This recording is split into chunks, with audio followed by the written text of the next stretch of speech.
They say women aren't capable, they are weak.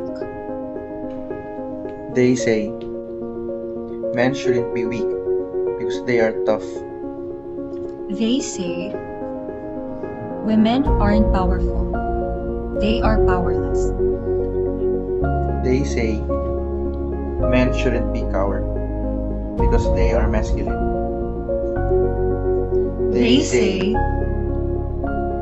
women and men are this and not that. But if there's one thing we know, it's our worth. We are more than our bodies. We are more than what society says us to be.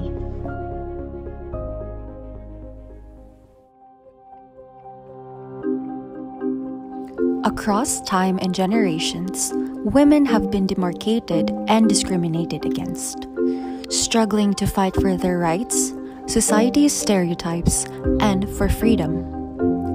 All they want is for people to accept their opinions and provide them with the right to whatever they desire. Women should not be forced to stay behind the shadows of male dominance, for they would not be able to express themselves.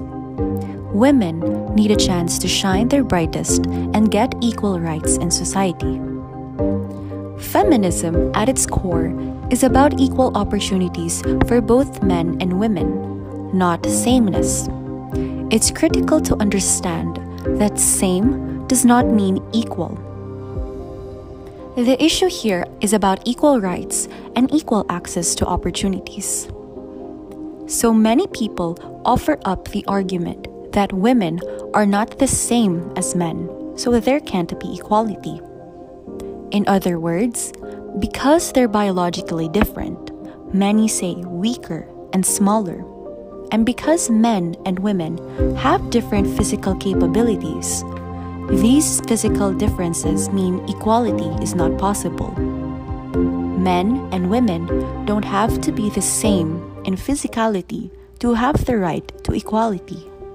It's about respecting diverse women's experiences, identities, knowledge, and strengths, and striving to empower all women to realize their full rights, which are simply human rights. Men and women are like two sides of a coin.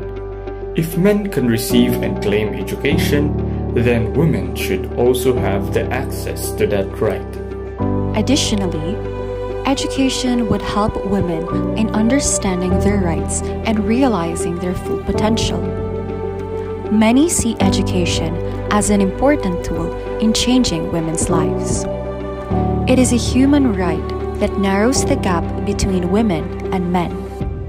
Though Jane Martin argued that philosophical thinking in education has, however, for some time concentrated on a narrow range of questions. The importance of gender and women's education should also be widely acknowledged and considered. The extent to which gender bias is reflected in significant educational theories from the past and present is examined in Martin's critique of educational thought and practice.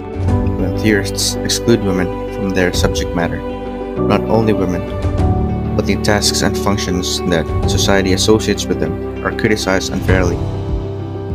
Because of this, women's lives and experiences are devalued. Not only women, but men also suffer when women's education is ignored. If women's lives are neglected, we cannot evaluate the education ideal it holds up for males, unless we know its expectations for females. Women have struggled for equality against oppression for centuries, and although some battles have been partly won, such as the right to vote and equal access to education, women are still disproportionately affected by all forms of violence and by discrimination in every aspect of life. In general, feminism can be seen as a movement to put an end to sexism, sexist exploitation, and oppression, and to achieve full gender equality in law and in practice. It is about time we fight with women. The time we make change for them, for us. It is high time we use education to be the catalyst for change. Now is the time. Am I making sense?